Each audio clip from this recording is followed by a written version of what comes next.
Dear Diary, so today I want to talk about a perfume house that has really moved me and that has really a lot of meanings to me personally. Let's get started.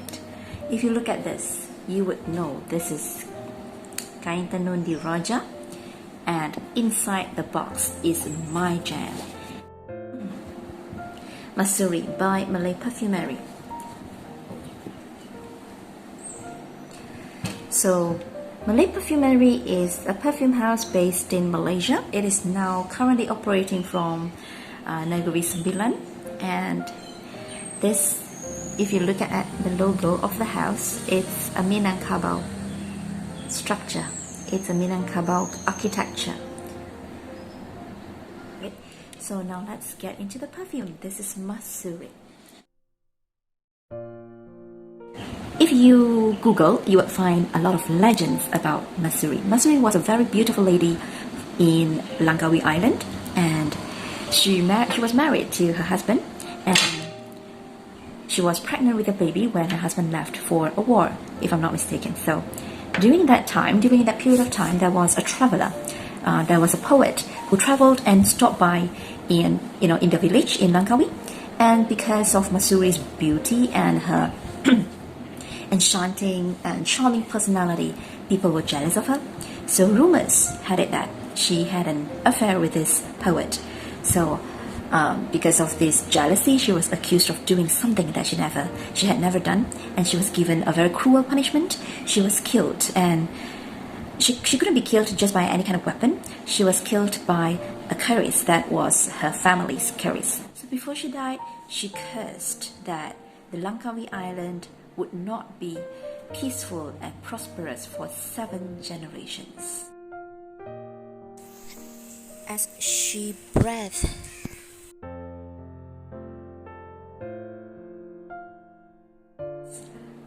so this is the legend of Masuri. I believe I'm not a very good storyteller here, but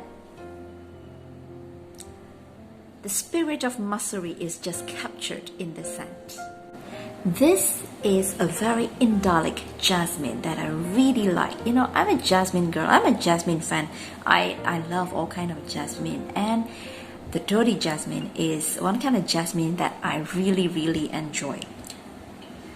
This is the camphorous jasmine in the beginning, almost like a haunting experience.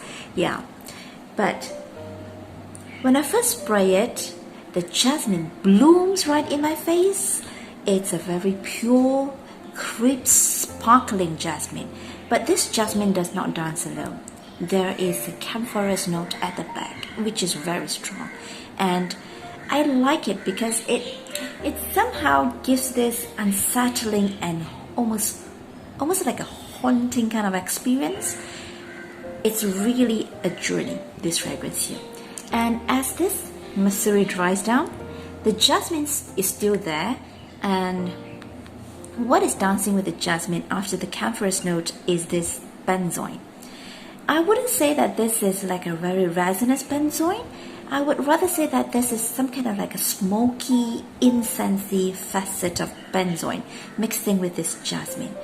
And this jasmine somehow behaves like a lady, behaves like a heroine who tries to fight all this camphorous note and all these dirty hands of this incensey, smoky benzoin, and tries to escape, try to bloom in the darkness. So it's a very wonderful experience, and as it dries down some more, I do get the sandalwood. It's like reliving the legend of Masuri. Masuri is very beautiful, so is this jasmine. It's a beautiful, bright, white, pure jasmine. I believe that it is portrayed by the incense, the benzoin in here, and the camphorous note to symbolize the death of Masuri. To me, it's not just a regular jasmine. It really portrays the beauty of Masuri, the struggle that she has to deal with, the pain that she has to go through. It is all depicted in this beautiful perfume called Masuri.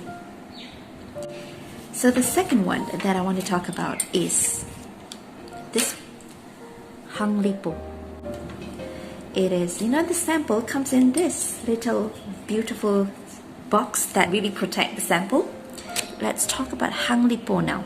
So when I first sprayed Hang Lipo on, what I get is orange, a very warm orange note in the beginning. And then as it develops, I can definitely see the osmanthus being the star of the show. But this osmanthus does not dance alone, because this Hang Lipo is a Chinese princess who has adapted to the local culture.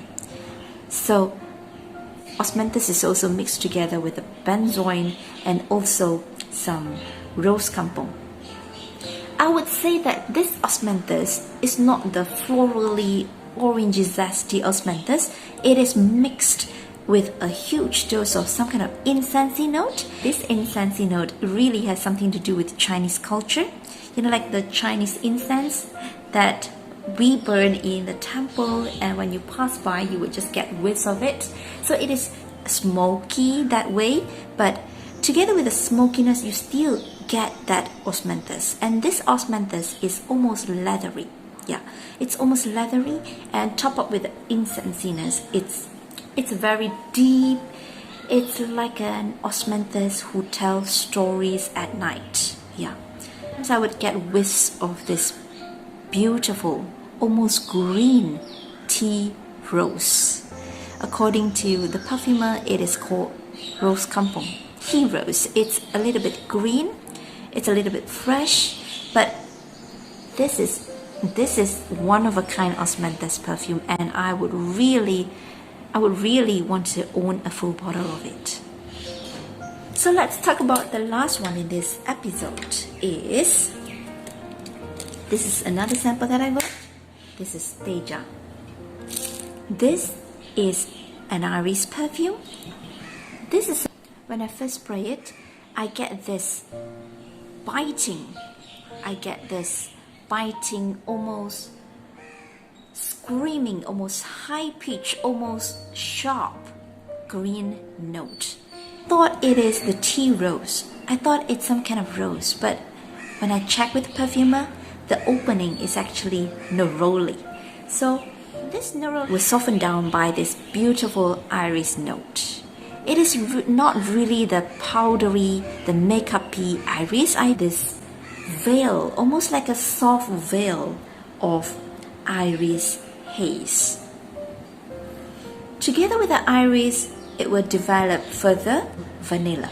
As it develops from one stage to another, this iris is behaving like a very calm lady who will be singing, and her song will be lingering, and you would listen to the echo of this iris until it dries down. And this is a very long lasting, although it is not projecting a lot, but it's a very long lasting iris perfume. And I really admire Malay Perfumerie, and I really want to do another review about this house, and I would explore more from this house, and I would definitely share it with you guys, those of you who are watching. So thank you for watching, thank you for spending your time with me, and you know what, don't forget to check out Malay Perfumerie, and also don't forget to subscribe to my channel. I'll see you in the next one. Bye.